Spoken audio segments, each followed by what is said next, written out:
Club, l'émission des supporters des Verts en partenariat avec Active. Présentée par Kevin. Et bonjour, bonsoir à tous, bienvenue dans ce nouveau SNC. Non, je ne suis pas Keun, ce fifrelin s'est désisté quand il a vu que ça sentait le roussi ce week-end, donc c'est moi, encore une fois, qui suis là ce soir. Nul doute que si on gagne la semaine prochaine, il sera là. En attendant, on est dans une période, vous avez peut-être, vous aussi, reçu votre avis d'imposition à remplir pour cette année. Eh bien rassurez-vous, vous n'êtes pas seul. L'AS Saint-Etienne aussi ce week-end a reçu la note et elle est salée. Après avoir encaissé pendant 10 matchs, il va falloir payer. On a payé, on espère que ça ne se reproduira pas et pour ça on a avec nous des experts comptables de talent et parmi eux se cache un expert de l'évasion fiscale. Saurez-vous le retrouver? Je vous laisse à votre enquête, donnez-nous votre réponse dans le chat. En attendant, les noms des chroniqueurs, vous le connaissez, il est honnêtement et franchement, mon Joss préféré parmi tous ceux que je connais, c'est Joss Randall. Comment ça va, Joss? Salut Kékette, bonsoir à toutes et à tous. Juste un petit mot pour vous dire que je suis un peu ému ce soir parce que je fais l'émission avec Boss Alesque, l'homme avec qui tout a commencé, le recruteur qui est allé me chercher dans un championnat moldave obscur pour me donner ma première titularisation le 29 août 2015 pour ma première chronique. Donc je suis extrêmement ému ce soir. Ah, chialé, hein. Ouais, gentil. C'est les émotions. Enfin, en tout cas, tu en parles. Certains délationnistes me l'ont conseillé tant il s'est économisé sur l'argent sur le dos des chroniqueurs à chapeau qu'il embauche. Enfin, ça, c'est peut-être que des rumeurs. Il va nous en dire plus. C'est Alex. Comment ça va, Alex? Bah, ça va très bien. D'abord, je tiens à remercier Joss pour son petit hommage. C'est vrai que ça fait 8 ans maintenant qu'on roule ensemble avec les chroniques et c'est un vrai bonheur à chaque fois. Et puis surtout, je profite de cette petite introduction pour parler un petit peu parce que je sais que ça va pas être le cas pendant l'heure qui va arriver. Là, je n'aurai pas trop la parole avec Joss qui est l'homme le plus bavard du monde. Absolument. Est-ce que tu crois que 8 ans roulés ensemble, il serait peut-être pas temps de faire une révision? Oui, mais Joss, c'est un peu une deux chevaux, c'est increvable, ça passe partout, donc bon, ben... Tant qu'il passe le contrôle technique, tant qu'il passe le ça. contrôle technique, on y va, quoi, c'est bon. C'est ça. En tout cas, J'ai des suspensions de dingue. On m'a dit que le train arrière était usé quand même, Joss, faut faire gaffe. Et enfin, il m'a confié en off, il s'est plaint comme d'habitude qu'il allait prendre sur lui ce soir pour tous nous supporter. C'est Karl. Comment ça va, Karl? Oui, bonsoir tout le monde. C'est vrai que je suis pas forcément super bien entouré ce soir. Parce que comme tout le monde le sait, je préfère Keun à Kevin. Et puis Joss et Alex réunis, c'est pas forcément un bon cocktail, mais on va faire ça. Moi, j'ai pas fait de pronostic. Vous pouvez faire des pronostics dans le chat. Je pense que ton temps de parole pour remonter le chat, Karl, va être à peu près de 3 minutes sur la soirée. Vision optimiste, c'est sympa. T'auras plus de minutes de temps de jeu que Lini Pintor, c'est déjà à peu près bien. C'est beau. Oh, le tacle à la carotide. Non, ça fait plaisir, c'est toujours la régalade. Bon allez, je crois qu'on a des choses à dire sur le match, les gars. Débrief. Active Synthé Night Club, le débrief. Un débrief que j'aurais aimé plus heureux, mais le fait est que, regardez cette belle ligne de stats, elle est jolie, elle est en notre faveur, mais le résultat, lui, ne l'a pas été. Est-ce que, Alex, je te donne la main pour que tu prennes la moitié de ton temps de parole de la soirée, est-ce que tu, en une minute, qu'est-ce que tu as pensé de ce match? Bon, un match forcément décevant par le score, hein, on va pas se le cacher.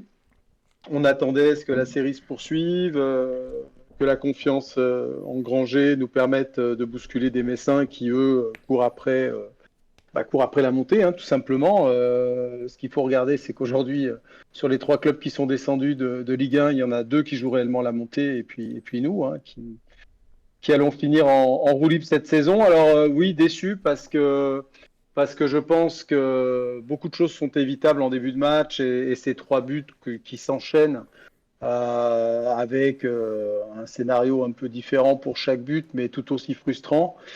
Et puis, je pensais que Nkunku nous avait lancé vers une remontada en deuxième mi-temps. Et la plus grosse déception, je crois que c'est cette deuxième mi-temps extrêmement presque soporifique, dans un stade pourtant en ébullition. Donc là, il y a vraiment un écart entre ce que j'ai perçu du stade et ce que j'ai vu sur la pelouse. J'en profite avant de demander l'avis de Joss sur le match. Comme la semaine dernière et comme la semaine d'avant, nouveau dispositif au SNC. S'il y en a qui veulent rejoindre la conversation en fin d'émission pour donner votre avis sur la chronique de Joss qui s'annonce déjà exceptionnelle, vous pouvez nous rejoindre sur le lien Discord qui est en haut du chat. Vous avez un petit canal vocal qui s'appelle Supporter, vous rentrez dedans et Karl ira s'occuper de vous et vous briefer sur quand est-ce qu'on vous donnera la parole. Donc vous pouvez y aller les yeux fermés. On a toujours des choses à dire sur les chroniques de Joss et Joss, lui, a toujours des choses à dire sur le match de ce week-end. Dis-nous, Joss. Pas que. C'est un peu alors évidemment c'est un coup d'arrêt, mais c'est juste qu'on est un petit peu revenu dans le monde réel. Alors sans nous chercher d'excuses aucunement, je pense qu'on a joué une équipe qui nous était supérieure, qui pour moi fait partie des vrais candidats à la montée. La belle période qu'on a vécue, modulo le match contre Le Havre et le match contre Bordeaux, où les résultats étaient bons, mais c'était quand même un tout petit peu entre le mur et l'affiche, on avait joué des adversaires d'un calibre inférieur. Donc je crois on avait été battu par plus fort que nous. Alors après, j'attendais mieux de la prestation. J'emploierais pas le terme de soporifique complètement pour la deuxième mi-temps, mais je dirais en tout cas stérile. Et c'est un petit peu ça, c'est-à-dire qu'on a eu pas mal de situations, mais tout était stérile.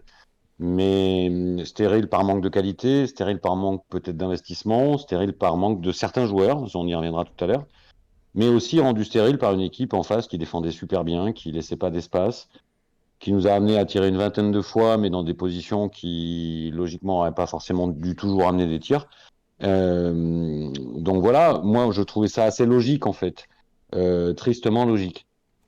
Pour toi, c'est une fin de série logique. Alex, je sais pas si je me rappelle plus si tu as répondu à la question. Pour toi, c'est une fin de série logique aussi, malgré tout? Oui, non, mais c'est une fin de série logique. Après, on voit les stats là. On a quand même le droit de se dire mince, il y avait mieux à faire dans ce match. Quelqu'un qui n'a pas vu le match, qui voit la ligne de stats là, il se dit mince. Mais se dit qu'ils ont inversé le score, qu'il y a eu un problème au niveau de l'infographie.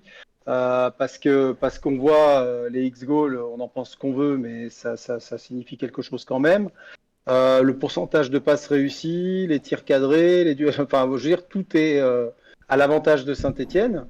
Donc, ça veut bien dire qu'on peut perdre un match en ayant toutes les stats en sa faveur. Et pour ça veut dire qu'on a en face de nous des gens extrêmement réalistes et qu'on a peut-être aussi, nous, en défense, et ça va être le gros point noir, je pense, de ce match, des joueurs qui n'ont pas su verrouiller comme on arrivait à le faire avec Anthony Briançon, même si Giraudon n'a pas été le moins bon en défense centrale. Sans être bon quand même. Hein. Et oui, le réalisme, ça nous a fait longtemps défaut, et en tout cas, ce week-end, ça a été bis repetita. Karl, le chat a l'air déchaîné dans ton sondage et dans le chat sur les messages. Dis-nous tout. Oui, pour une majorité de personnes, cette défaite, c'est juste une défaite logique, entre guillemets. Il y en a quelques-uns quand même qui éprouvent des regrets après la rencontre. C'est notamment le cas de David, parce en comparant les stats, et qui dit incroyable quand même, 21 tirs, 5 cadrés, ne cherchez pas plus loin. Il y a Céline qui dit honnêtement, déjà lundi contre Grenoble, on a eu plusieurs pertes de balles dangereuses, mais sans conséquence. Samedi contre Metz, ça n'a pas pardonné. Il y a Albert qui nous dit simplement on est plus faible que Metz. Ça s'est vu samedi, mais j'ai apprécié le fait que les Verts n'ont jamais lâché, contrairement à nos défaites précédentes. De fait logique face à une équipe qui joue la montée et qui a déjoué 60 minutes. Et une qui a déjoué 60 minutes, pardon. Dommage de ne pas avoir eu notre défense Apia Sopetro, parce que je pense qu'on aurait pu au moins jouer le match nul. Il y a Axton qui nous dit on a un 11 type, mais pas de profondeur de banc. Quand on a un peu trop d'absence, ça se ressent rapidement, et contre une bonne équipe, ça se paie. L'absence d'Abia s'est fait ressentir. Giraudon doit partir pour se mettre mieux. David qui nous dit cette série sans défaite était un défi qui pouvait les motiver. Maintenant, on ne joue plus rien. J'espère qu'on ne va pas lâcher les matchs. Y a Albert plus rien, on faut quand même se maintenir quand même. Mais... Oui, attention là, parce que Joss a écrit une très belle chronique là-dessus. Et en tout cas, il y a Ruick qu'on salue qui nous dit j'ai vu le match et je peux te dire que sans patron à la défense, on perdra le reste de nos matchs. Et enfin, Albert qui nous dit 5 tirs cadrés et des pertes de balles terribles ont tout gâché. Il y aurait pu avoir 5-1 à la mi-temps. Voilà. On n'est pas sorti des orties, c'est ça que tu veux dire? Oui. Joss, c'est ça? Ouais, Kékette, juste, on parlait de regrets. moi, si je devais avoir un regret, Ouais. c'est l'occasion de Wadji à 2-0. Mhm. Alors, ça ne remet pas en cause ce que j'ai dit avant sur l'écart entre les deux équipes. Je pense qu'ils étaient plus forts que nous, malgré tout. Mais dans ce genre de match-là, quand tu as l'occasion de revenir de 2-0 à 2-1, bon, il faut pas la laisser passer. Puis après, ça fait 3-0. Donc là, il y a un vrai regret et c'était peut-être le paroxysme du manque de réalisme, là, cette action-là. Mais elle reflète assez bien finalement le match, quoi. C'est-à-dire que on aura eu des situations, mais on les met pas au fond. Donc voilà, face à une équipe plus forte que toi, tu perds le match. Comment, toi Logique. tu l'as dit Joss, cette deuxième mi-temps un peu stérile, tu l'expliques par le fait que Metz nous a fait un peu tirer de là où eux ils voulaient. Il nous a mis un peu. Alors, je pense que ça fait partie du sujet et de l'explication. Mhm. Après, c'est aussi énormément de maladresse, de manque de qualité offensive. Enfin, voilà, c'est pas uniquement ça. Mais je pense que c'est à contribuer assez largement, oui.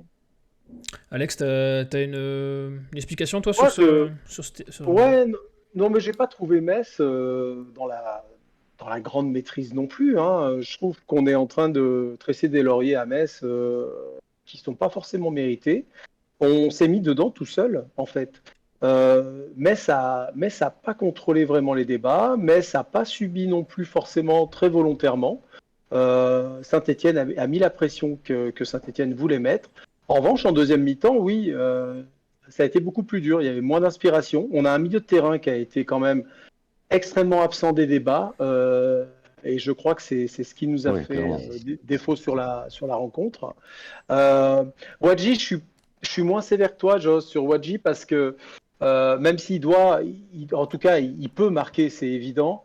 Je trouve quand même que c'est un gars qu'on retrouve semaine après semaine, qui est extrêmement précieux, qui a un travail de l'ombre assez incroyable et qui, en effet, Non, mais bah, j'ai pas dit le contraire, Alex. Hein. ouais, ouais, Je fais pas non, partie des j'entends, haters de mais Wadji. non, Voilà. non, je Je sais dis bien, mais juste que là, sur cette action-là, c'est quelque chose qui peut changer quand même le ouais, cours du match. oui, oui, Voilà. oui, tout à fait. Là-dessus, c'est vrai que tu as raison, mais je crois qu'on voit dans la position dans laquelle il est et de la manière, à mon avis, c'est compliqué de la mettre. Alors, il peut la mettre, hein. Si c'est Haaland, peut-être que Haaland la met, il n'y a pas de souci, mais c'est vrai que je trouve qu'il est souvent au bon endroit, dans un timing qui est pas mauvais.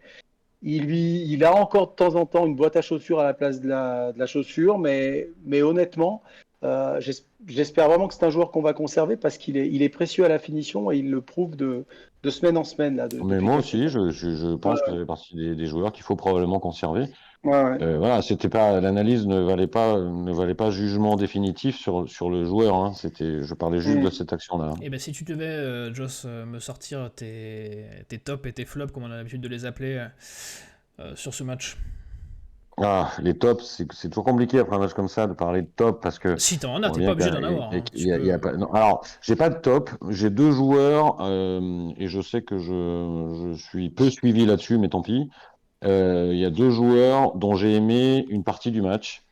C'est Saïdou Sow. Alors, après un début de match très difficile, j'ai trouvé qu'il avait un cœur de partie plutôt intéressant et que contrairement aux deux autres, lui, il a récupéré beaucoup de ballons et il a quand même eu une attitude de jeu pour avancer dans le terrain. Et ça, j'ai aimé parce que je trouve que ça nous a manqué, contrairement à un Giraudon qui n'a pris aucun risque, qui a joué dans sa zone, qui a joué latéral, qui a pas apporté ce truc qui aurait pu faire gagner du terrain. Et aussi, Lamine Fomba, alors c'est aussi une sorte de mea culpa parce que c'est un joueur sur lequel je comptais pas beaucoup, moi, quand il a signé, et que je trouve pas si mal. Alors lui aussi, il a complètement raté son début de match.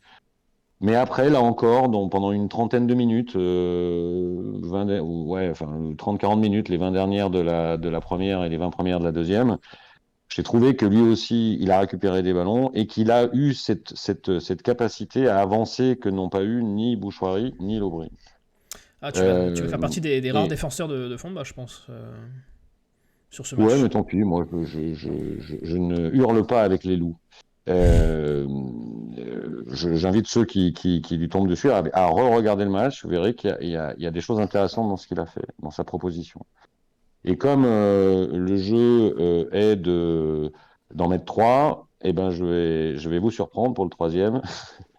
parce qu'il fallait vraiment trouver un troisième. Surprendre. Je vais mettre, parce que j'étais tellement surpris, je vais mettre la copine Chambost, que j'ai vue trottiner plus vite que d'habitude à son entrée.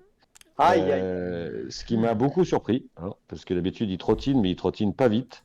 Et ben là, il a trottiné, mais plus vite. Donc je me suis dit, ça méritait la citation sur le podium.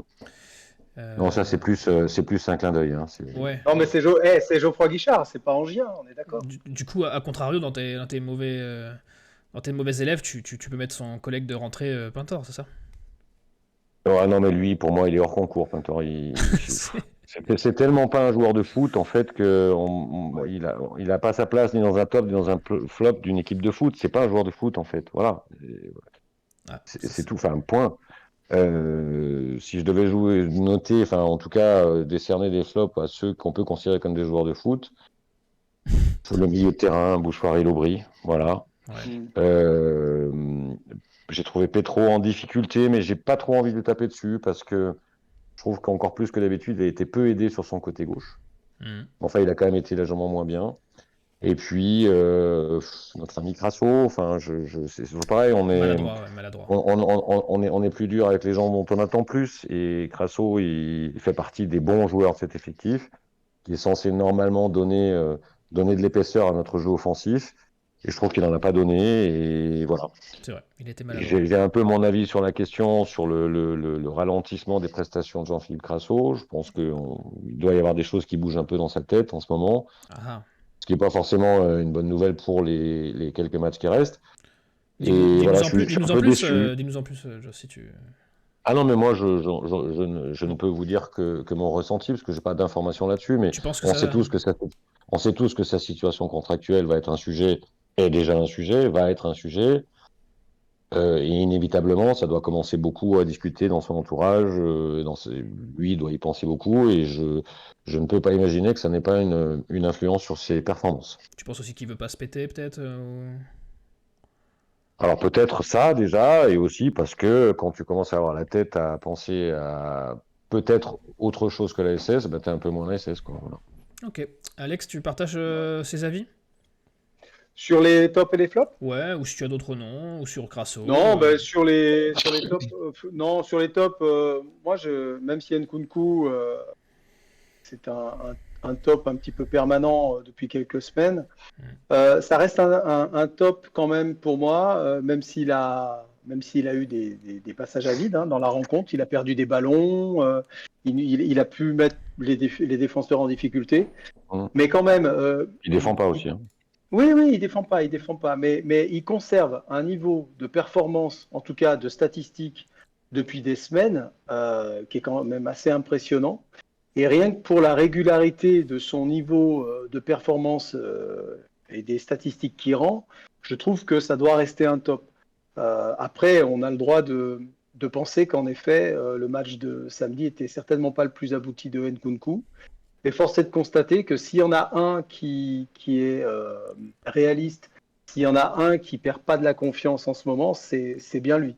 Dans une rencontre. Moi je l'avais Nkunku aussi parce que c'était une évidence, mais je me suis dit Bossales, comme il n'a pas d'imagination, il faut quand même que je lui en laisse un évident.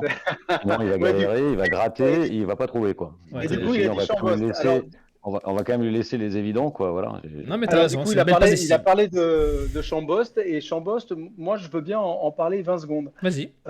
Honnêtement, Dylan Chambost, moi il me fait de la peine. Je vais être sévère, peut-être qu'il y a de la famille à Dylan qui écoute, mais il me fait beaucoup de peine.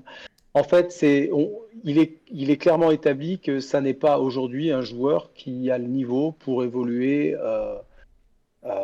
en Ligue 2, ou en tout cas, j'allais dire à l'AS Saint-Etienne, si. L'AS Saint-Etienne est 9e de Ligue 2, donc c'est quand même pas la grande équipe de Ligue 2. Mais Dylan Chambost, c'est assez catastrophique. Alors, est-ce que c'est mental? Ouais, est-ce que j'allais dire, tu penses pas que c'est un joueur qui a besoin d'un mais je pense que c'est un joueur... Oui, c'est un joueur qui a besoin d'une vraie thérapie psychologique pour se remettre à l'endroit, parce que il rentre 5-10 minutes, c'est pas ce qu'il y a de plus favorable pour sortir du lot, c'est évident. Mais enfin, Dylan Chambost, moi je l'ai vu faire un bon match, c'est son premier match, il a été assez phénoménal. des passes à l'aveugle, toujours disponible, en une touche de balle, toujours de la passe bien sentie. Et puis quand même, depuis, ça fait des mois et des mois qu'il se passe rien. Et puis, Ouais, il a ça une traîne la attitude patte. sur le terrain, une attitude sur le terrain, mais qui est juste pas compatible avec un joueur de foot tel qu'on l'attend. Donc, il a peut-être de la niaque, c'est peut-être un bon gars. Moi, qu'on m'en veuille pas hein, de lui tomber dessus comme ça à bras raccourcis, mais honnêtement, Dylan Chambost, je ne supporte plus ses entrées, quoi. Voilà. Ok, ben, tu en as le droit et je pense que ton avis a l'air d'être partagé dans le chat. D'ailleurs, le chat, Karl, qu'est-ce qui se dit sur les performances individuelles? Alors déjà, je vais commencer par les tops, parce que je me suis bloqué à là, je descendrai après. Ouais. Il y a David qui me dit, est-ce que les 33... Alors, non, c'est plutôt une question d'abord. Donc, c'est pas un top, mais je vais commencer par celui-là. C'est David qui nous dit, est-ce que les 33 000 personnes dans le stade n'ont pas paralysé certains joueurs, car au milieu, Bouchouari, Fomba et Lobry, aucun n'a été au niveau. Sinon, il y a Céline qui dit, sans la coupure, sans l'arrêt du jeu, le SMS aurait mené 4 ou 5-0 à la mi-temps. Sinon, dans les tops, il y a So, Nkunku et le public stéphanois pour Obama 81. Top Nkunku pour Alcato, mais ça, j'ai l'impression qu'on le sort toutes les semaines. Ouais. Pour les flops, il y a P77 Spirit qui nous dit flop Girodon Fomba, flop Girodon et Girodon.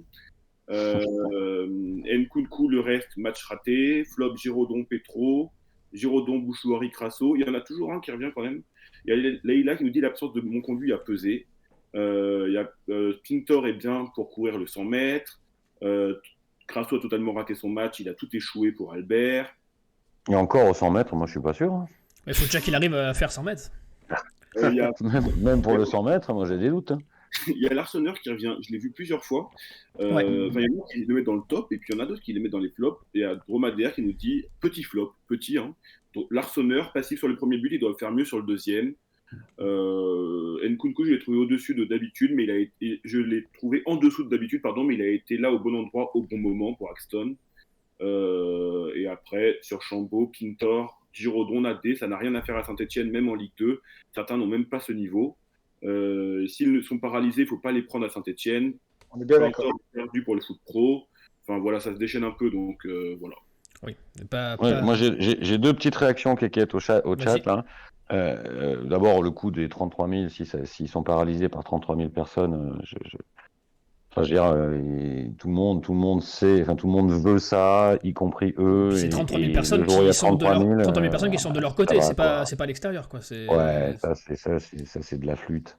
Je crois que c'est Céline que je salue au passage, qui a dit que la coupure, au passage, alors j'ai pas du tout envie d'en parler, même si je trouve que c'était très exagéré cette longue coupure. Bon,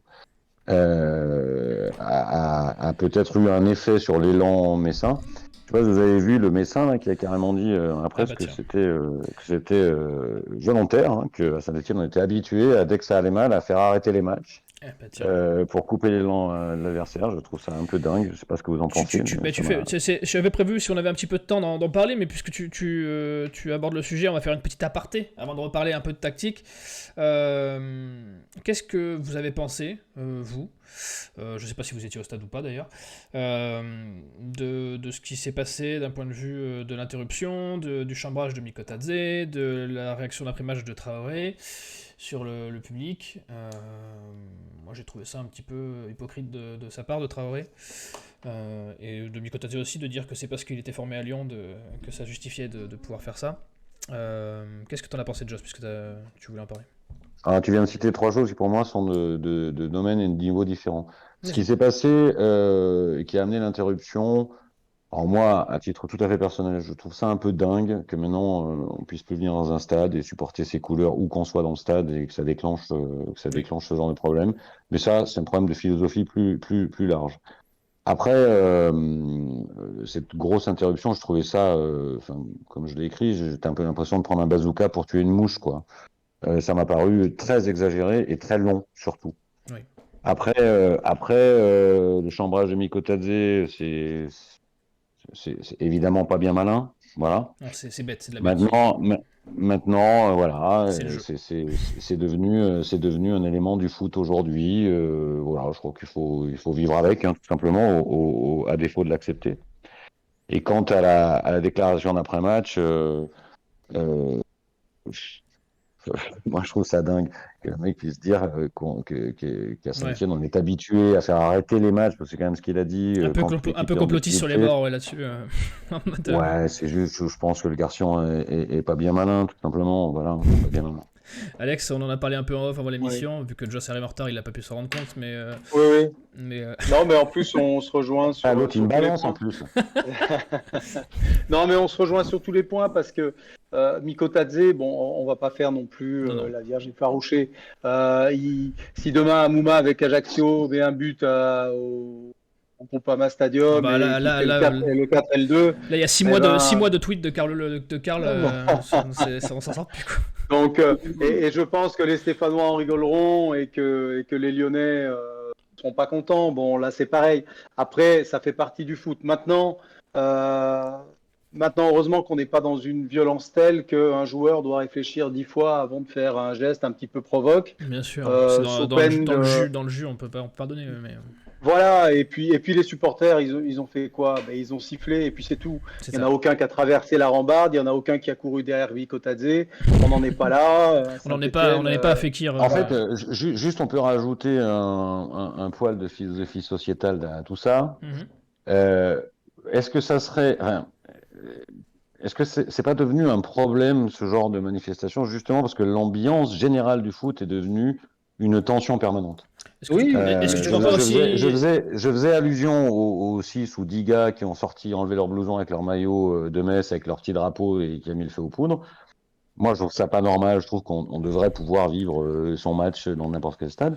Et si l'ambiance générale était plus apaisée, je pense que même des chambrages comme celui de Mikotadze passeraient mieux. Mais non, tout le monde est à fleur de peau, quoi. Ouais. Enfin, c'est devenu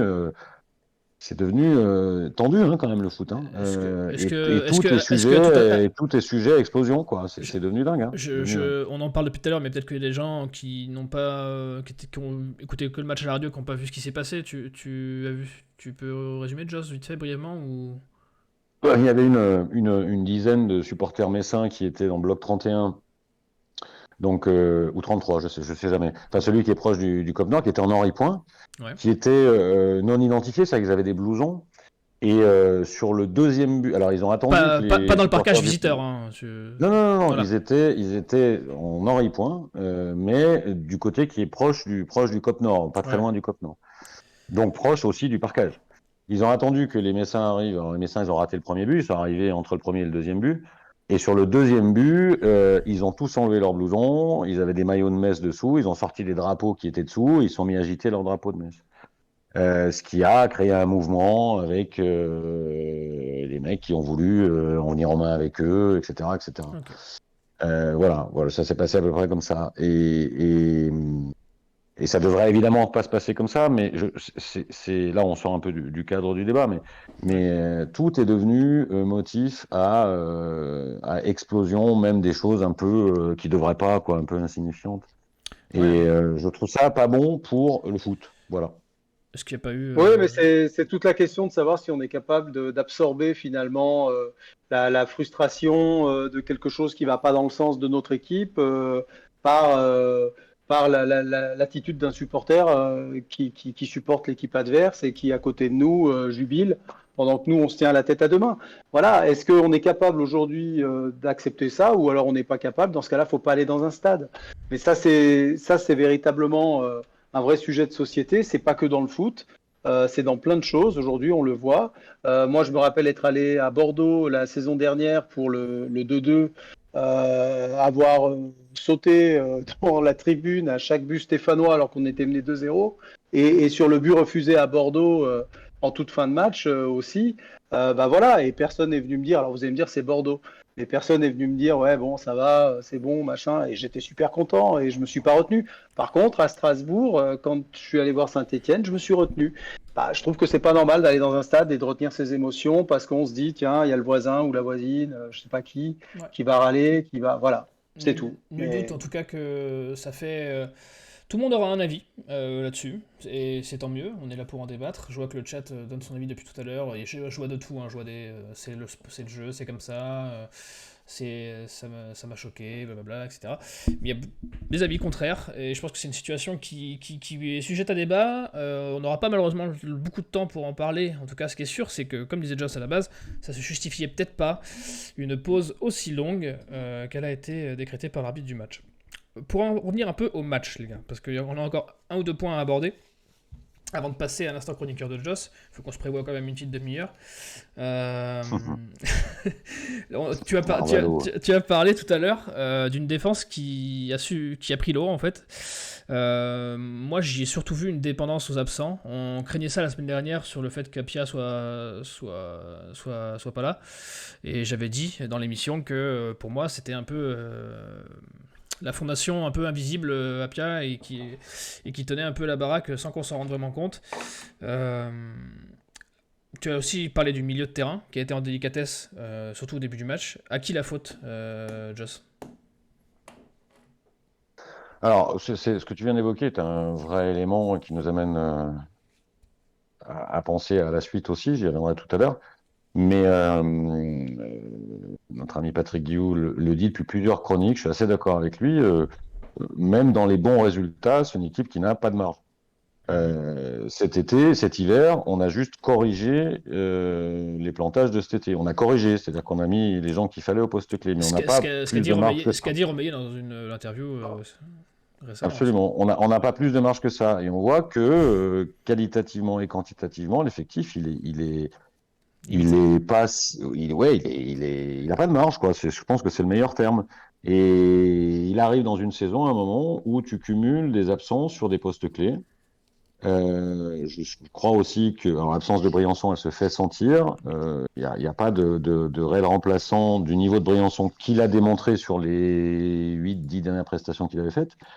Je parle pas du Briançon de début d'année, je parle du récent. Moi, je crois aussi que même s'il commençait à être un peu critiqué pour des prestations un peu moins bien, je pense que l'absence de Denis Sapia est fondamentale. Un joueur qui a énormément stabilisé l'équipe, parce qu'il apporte sportivement, mais aussi parce que je pense qu'il apporte mentalement. Surtout depuis qu'il a été replacé dans l'axe, je trouve. Un peu absolument. Et on voit que déjà, ces deux absences-là, dès que le niveau monte en face, ça met en relief notre vrai niveau. Voilà. Donc oui, les absences, notamment en défense, font partie de l'explication de l'échec de ce match, pas uniquement. Ce que je veux dire, c'est que même avec ces gars-là, je ne sais pas si on l'aurait gagné ce match, je suis pas sûr, mais en tout cas, on voit bien la différence avec et sans. Ça veut dire que si on extrapole un peu, quand on commence à enlever les mecs qui sont arrivés là au mercato d'hiver, oui, on retombe forcément sur l'équipe qui a été en échec, en échec en début de saison. Ouais, mais on pouvait quand même espérer que ces mecs-là soient embarqués dans une dynamique positive à un moment donné. Ça n'a pas si bien marché que ça, finalement, Alex. Tu vois, comme quoi, c'est pas... Ils ont rehaussé le niveau de leurs camarades, mais une fois qu'ils disparaissent, les camarades replongent, quoi. C'est un peu ce que tu veux nous dire, Joss. Ils ont rehaussé le niveau de leurs camarades quand ils sont là. C'est-à-dire que c'est un peu les grands frères aussi. C'est-à-dire quand ils sont plus là, les mecs, ils retombent dans ce qu'ils étaient avant que les mecs arrivent. Et moi, je pense notamment à des joueurs. Enfin, moi, je focalise beaucoup sur le milieu de terrain, là, Bouchoir et Lobry. Ça touche le plafond de verre et ça le brise jamais, quoi. Ça fait quelques matchs. Même Bouchoirie, je suis désolé, on commençait à dire on va le vendre super cher, etc. Bouchoirie, il a encore du progrès à faire, pas mal même. Ouais. Dans la constance, dans la continuité dans la performance. Alors ok, il est jeune, mais pas si jeune que ça déjà, il a 20 ans. Ça avance vite le foot. Et voilà, je trouve qu'il ne progresse pas à la vitesse de la lumière, quoi. Voilà. Donc oui, on est encore dépendant. Alors on va pas cracher dans la soupe. Le mercato qui a été fait cet hiver a été très bien fait et a permis de renverser la situation. On va dire les choses telles qu'elles sont. C'est pas pour autant. Moi, j'entends beaucoup autour de moi les gens me disent mais si on avait eu cette équipe-là dès l'été, on jouait la montée. Peut-être, mais j'en suis pas non plus complètement sûr. Oui, la preuve a été faite ce week-end contre les gros du championnat. Exactement. Il y avait quand même encore un petit fossé de réalisme en tout cas. Alex, tu partages cet avis-là, c'est la limite de l'effectif? Oui, c'est la limite du banc de touche, hein, d'un banc de touche qui aujourd'hui voilà, est pas suffisamment qualitatif pour combler les absences dans le 11 de départ. Je rebondis un petit peu sur l'interview de Roland Romeyer cet après-midi sur un média particulier par rapport aux interviews qu'il fait habituellement. Roland a changé un petit peu de mode de communication et surtout j'ai trouvé que Roland avait envoyé une énorme ogive à son chef du recrutement Loïc Perrin et que ça en dit long sur sa, comment dire, la tension qui peut peut-être y avoir en interne, parce que dire que on aurait pu recruter ces joueurs-là cet été, mais finalement on l'a fait cet hiver, et que cet hiver on a fait un bon recrutement parce qu'on a renforcé la cellule de recrutement, si ça c'est pas dire à Loïc Perrin tu n'as pas été à la hauteur, voilà. Donc peut-être aussi que si on en est là aujourd'hui, c'est parce qu'en coulisses, tout le monde n'a pas fait son job. Il n'y a pas que sur la pelouse. Fiston, tu m'as déçu, c'est un peu ce qui transparaît dans l'interview. Ouais. Karl, je vois que le chat est agité. Qu'est-ce qui se dit? Alors, tout le monde est un peu comme Joss, est sévère, tout le monde est sévère avec le milieu, et en particulier avec Bouchouari et Lobry. Il y en a qui refusent qu'on s'en prenne uniquement à la défense sur ce match, considérant que c'est davantage le milieu qui a coulé. Il y a Albert qui nous dit bravo à Metz qui a mis le doigt sur nos faiblesses et qui les a punis. C'est donc pour ma part une victoire tactique que nos joueurs ne pouvaient pas contrer. Deontopou qui nous dit les absences sont nombreux maintenant, Briançon, Apia, Charbonnier. Le milieu fut absent du match pour David. Bologna a tout simplement été meilleur que Batles pour El Cato. On ne pouvait pas gagner le match avec le niveau de notre milieu de terrain samedi. On veut Moefek titulaire. Bouchouari doit être beaucoup plus constant s'il veut prétendre à mieux pour Patrice. Vous avez vu la vitesse de Metz, le pressing et le réalisme, tout ce qu'on n'a pas pour El Cato. Voilà. Lobry est transparent, il faut Moefek avec Bouchouari pour Ruick. Voilà. Ouais. Ok. Ça fait écho à ce que vous disiez, les gars. Il y a un dernier point, j'ai vu le chat, et Karl nous l'a remonté tout à l'heure, qui nous a dit que dans ses tops, il y avait l'ambiance de Geoffroy Guichard.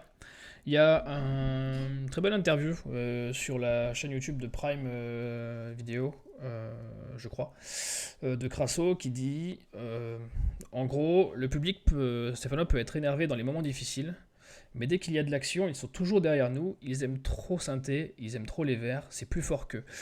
On a vu l'affluence record, les gars, ce week-end, une ambiance honnêtement qui n'est pas une ambiance de type 2. Alors qu'on est dans un ventre mou, certains voient le maintien acquis, d'autres sont encore un petit peu sur les gardes. Comment vous expliquez que cette équipe qui a été boudée, on va dire, quasiment toute l'année, là, ce stade revit malgré tout, quoi qu'il arrive, on ne peut pas s'en empêcher, on y revient, c'est un peu un côté... genre l'adresse, si vous avez des bases d'addictologie, les gars, je suis preneur, Alex.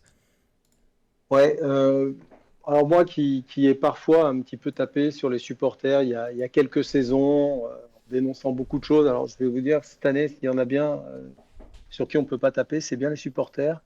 Ils sont vraiment admirables. Moi, j'étais devant ma télé, j'ai vu ce match, j'étais assez surpris moi-même, hein, qui est l'habitude de Geoffroy Guichard hein, depuis plusieurs dizaines d'années maintenant. Mais de voir qu'en Ligue 2, ils arrivaient à produire une ambiance comme ça dans ce stade, à les porter, à les pousser à 3-0, ça chantait encore, il n'y a rien eu aucune animosité contre l'équipe. C'est juste admirable et rien que pour ça, il fallait regarder le match. Donc, ouais, c'est bizarre de se dire que finalement, c'est dans une saison où notre public nous a fait perdre 3 points que on retrouve petit à petit une relation entre supporters et joueurs, je dis bien joueurs, pas club, hein, digne de ce nom. Maintenant, on sait aussi que tous les problèmes ne sont pas réglés. On sait aussi que les supporters ont d'autres messages un peu plus politiques par rapport au club. Mais honnêtement, chapeau les tribunes sur cette rencontre et sur beaucoup de précédentes. Et oui, c'était eux le vrai top du match. Ouais. Joss, t'as des choses à rajouter à ça? Non, une petite conclusion à apporter, c'est-à-dire qu'à une époque où depuis de nombreuses années, on cherche un peu partout, dans tous les étages du club, à retrouver l'ADN et les valeurs. Ceux qui l'ont a priori pas perdu, c'est les gens qui continuent de venir au stade. Voilà. Et oui, C'est vrai. encore mieux que de ne pas les perdre, ils les transmettent. À l'image de ce petit supporter qu'on voit sur le diaporama. Karl, il y a un article qui est sorti dans l'équipe, si je dis pas de bêtises, juste avant le live. Et tu voulais peut-être nous en toucher 2 mots. Oui, un article écrit par Bernard Lyons, qui, même s'il suit moins les Verts au quotidien, reste quand même en lien avec le club, notamment sur le sujet de la vente. Et ce soir, ce qu'il nous dit, c'est que le dossier vente est entre guillemets réouvert. On avait parlé les dernières semaines, les médias avaient parlé d'un potentiel investisseur tchèque qui est au capital du groupe Casino, potentiellement intéressé. Et ce soir, l'équipe sort 2 nouveaux dossiers. Le premier, ça serait des investisseurs plutôt anglo-saxons qui auraient proposé 32 millions d'euros pour acheter les parts du club. Bernard Cayazo, qui était à Paris d'ailleurs, je ne sais pas si vous avez vu, la semaine dernière au Parc des Princes pour assister à PSG Lens, C'est vrai. est parti à leur rencontre avec des représentants de KPMG samedi pendant le match de Metz. Il est parti en jet voir Crystal Palace Everton et il a déjeuné non loin d'un certain John Textor qui est co-actionnaire de Crystal Palace avec un certain David Blitzer. Je pense que tout le monde sait de qui je parle. Et le deuxième dossier, ça serait plutôt un investisseur français qui aurait proposé une offre, lui, de 35 millions, donc légèrement supérieure. En interne, il paraît que Cayazo affirmerait que la vente serait bouclée pour refuser d'autres investisseurs, pendant que Romeyer se montrerait moins affirmatif. Je cite l'article. Et en tout cas, il y a 3 autres informations qui sont dévoilées dans l'article, dont une avec laquelle nous n'avons pas forcément les mêmes informations avec Peuple Vert et on va en publier un article prochainement. La première, c'est que le club espère vendre Bouchouari cet été pour évidemment rééquilibrer un peu les comptes. La deuxième info, ça serait que le club espère également acheter Nielsen Kunku avec sa clause son option d'achat qui est évaluée autour de 2 millions d'euros, il me semble, mais dans le but de le revendre dans l'immédiat et de faire du bénéfice dessus. Et enfin, la troisième information, ça serait que Seydou Sow, qui est en contrat jusqu'en 2025, aurait refusé de prolonger. Voilà. Eh bien, ça en fait des infos. Nul doute que on saura éclaircir ça. Peut-être on aura plus d'infos dans la semaine. En tout cas, suivez le très bon média Peuple Vert. Je ne dis pas ça parce qu'Alex est là, mais suivez le très bon média Peuple Vert pour voir la suite des infos de ce qui va se passer sur cette potentielle vente qui n'en finit plus. En attendant, autre chose qui n'en finit pas, en tout cas qui n'a pas encore commencé. On va voir la chronique de Joss, et de mémoire, Joss, tu as même un jingle, hein, si je dis pas de conneries, tu dois avoir ça. Il est là, il a même un jingle. Attention, c'est parti. Joss tire un coup. Vas-y, mon Joss, la scène est à toi. Je suis jaloux. Hein. Donc, j'ai bien vu ta basse manœuvre de me caser tout en fin d'émission, histoire de limiter mon temps de parole. Je ne suis pas dupe. Alors oui, non, juste un petit passage que j'ai appelé la ligne de crête. La ligne de crête, parce que on sent bien qu'on est à un moment un peu bascule de la saison. Bascule au sens où on est partagé entre se dire sportivement c'est pas encore complètement fait, donc faut qu'on reste focus là-dessus, et basculer de l'autre côté de la montagne et se laisser glisser sur la pente qui nous emmène déjà vers la saison prochaine. Et là on voit s'opposer, alors moi j'ai vu ça de façon très clivante ce week-end, des différentes personnes avec qui j'ai discuté, les ultra pessimistes qui disent que c'est la catastrophe, que l'année prochaine ça va être super compliqué alors qu'on sait même pas de quoi va être fait. Et puis, ce que je ressens du club, et c'est de ça dont je voudrais parler, qui est une espèce d'un peu d'optimisme BA ces derniers temps. J'ai vu que notre ami Roland Romeyer, j'en profite pour faire une petite parenthèse sur ce qu'a dit Alex tout à l'heure, clairement, les 2 dernières interventions de Romeyer sont des coups de bazooka pour Perrin. Il n'y a pas de doute, en fait, je le dis plus clairement. Hein. C'est un management à la Roland Romeyer, ça, c'est-à-dire qu'on laisse faire, et puis un jour, on tombe dessus en piqué, comme les Stuka pendant la guerre. Je referme la parenthèse.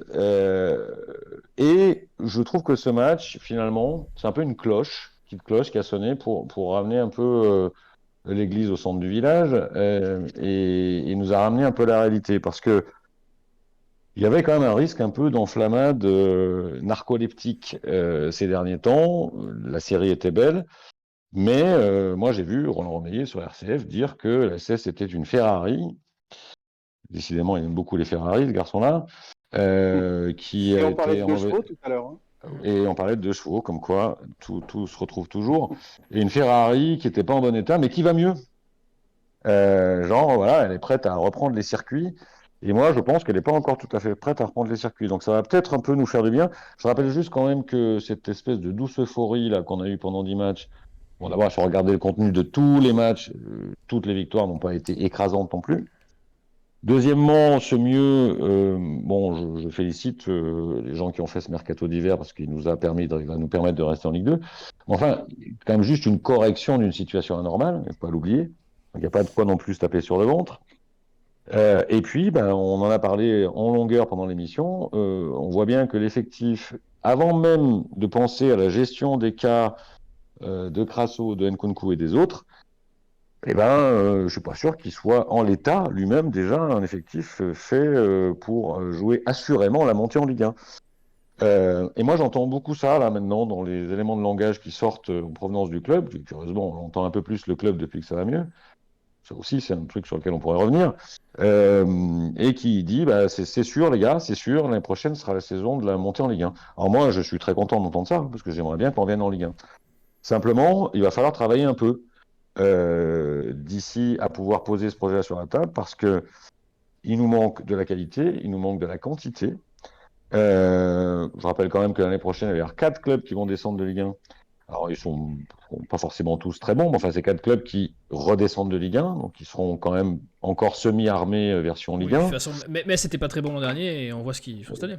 Voilà, la montée en Ligue 1, elle n'est pas gagnée l'année prochaine. J'ai l'impression que maintenant, c'est devenu presque, du fait de ces 10, 11, 12 bons matchs, j'ai l'impression que maintenant, c'est acté pour tout le monde que l'année prochaine, c'est l'année de la montée en Ligue 1, et c'est sûr, on va monter en Ligue 1.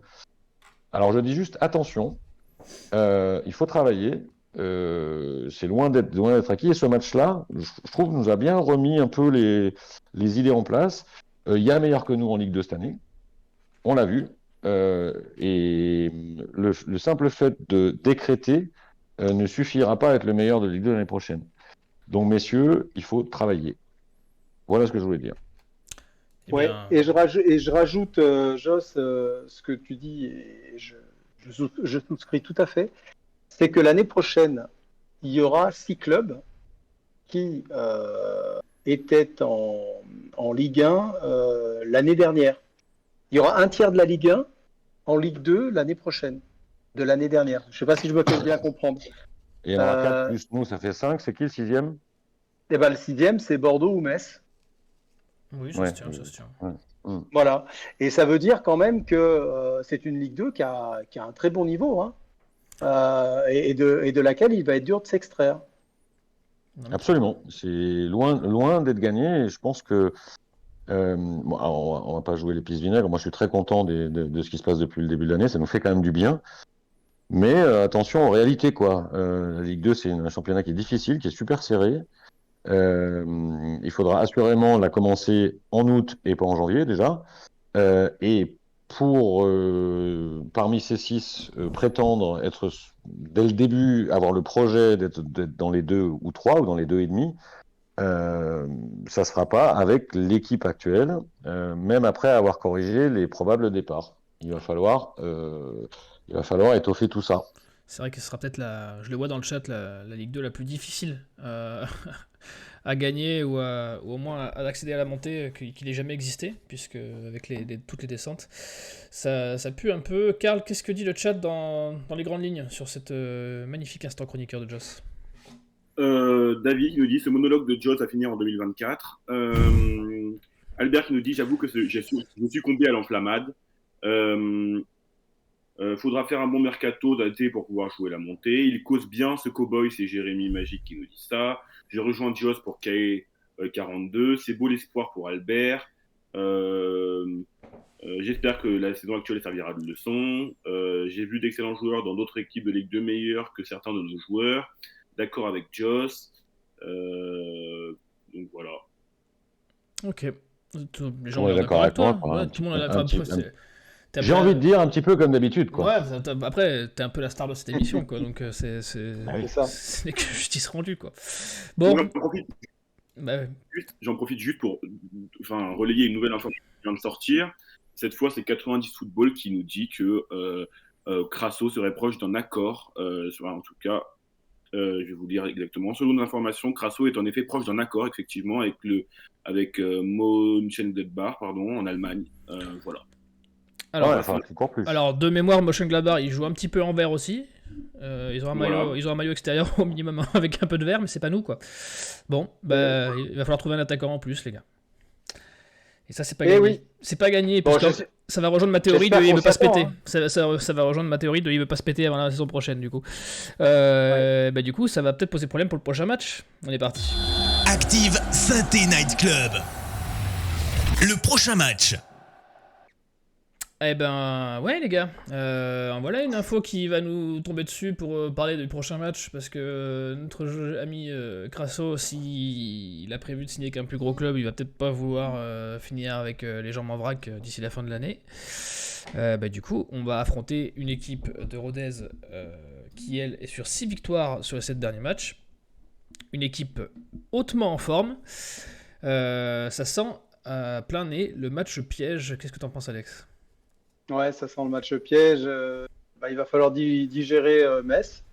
J'ai l'impression que les joueurs ont quand même bien pris cette défaite, entre guillemets.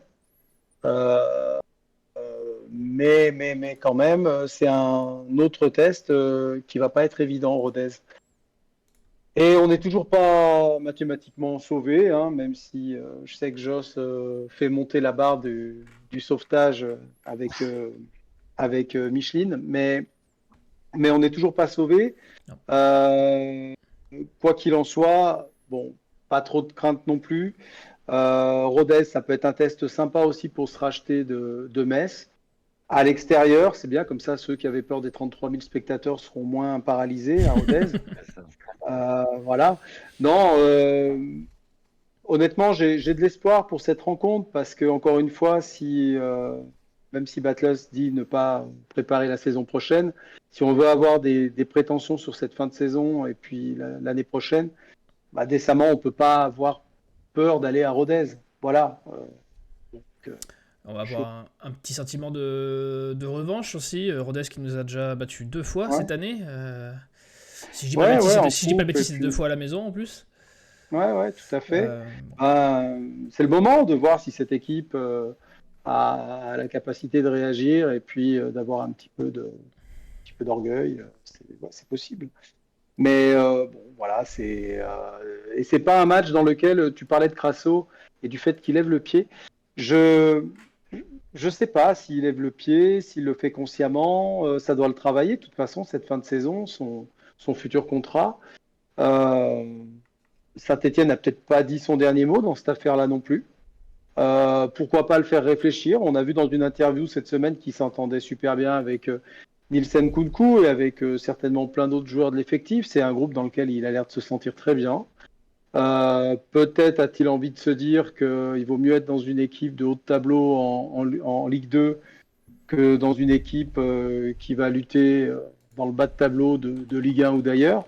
Pour moi, la réflexion peut toujours être ouverte, même si le pourcentage de chances de le voir rester à Saint-Étienne est infime. Mais la réflexion est ouverte, peut-être encore chez Crasso. Oui, Mönchengladbach, c'est le ventre mou de la Bundesliga.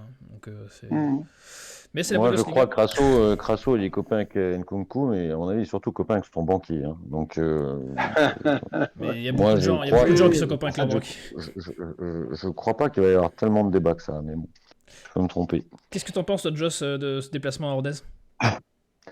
C'est le jour d'après. déplacement à Mönchengladbach. Ça va être intéressant de voir déjà la réaction de cette équipe. C'est la première fois qu'on sort d'une période où on n'avait pas perdu et on y va après une défaite. Voilà, alors si j'ai raison de penser qu'on a pris une leçon de réalisme, de niveau le week-end dernier en disant qu'on est tombé sur une équipe plus forte que nous, là j'estime qu'on est dans des équipes on va dire de notre championnat, ou en tout cas où on peut y aller avec l'ambition de gagner. Et puis moi je serai au stade, donc il n'est pas question qu'on ne le gagne pas, quoi. Voilà. Tu seras au stade. C'est tout. Qu'est-ce que tu as Ah oui, trouvé là-bas, toi j'ai fait une équipée sauvage avec ma bande de furieux en Oh là. minibus. Ouais, là, ça va chier. Donc il n'est pas question qu'on revienne de là-bas avec une défaite. Je Ça ne fait le quoi? supporterai pas. Ça vient voir le match samedi et puis ça va à la guinguette dimanche matin, c'est ça? Ça vient voir, ça va bouffer dans des bons restos le samedi, ça va voir le match le soir, ça rebouffe le soir et ça repart le lendemain, ouais, quelque chose comme ça. Ah, c'est beau, c'est beau. C'est beau la jeunesse. C'est beau, les jeunes. Ouais, enfin, moi je pourrais plus me permettre à mon âge. Mais Karl, tu vas peut-être nous faire un point au niveau des effectifs. Un point sur le chat et je voudrais bien que tu nous fasses un point aussi. Est-ce qu'il y a des retours derrière ou quoi que ce soit? Tu me prends de court, mais t'inquiète, je vais t'en faire un. Bah, Il y a Obama81 qui nous dit: j'espère que les joueurs vont vouloir se rattraper de cette défaite contre Metz. Rodez avait besoin de points pour se maintenir, c'est chose faite. Donc il y aura de la place pour faire un résultat là-bas. C'est un bon médicament pour l'après-Metz. Il y a David qui nous dit: attention, Rodez est sur une bonne dynamique. 4 victoires sur les 5 derniers matchs, je crois.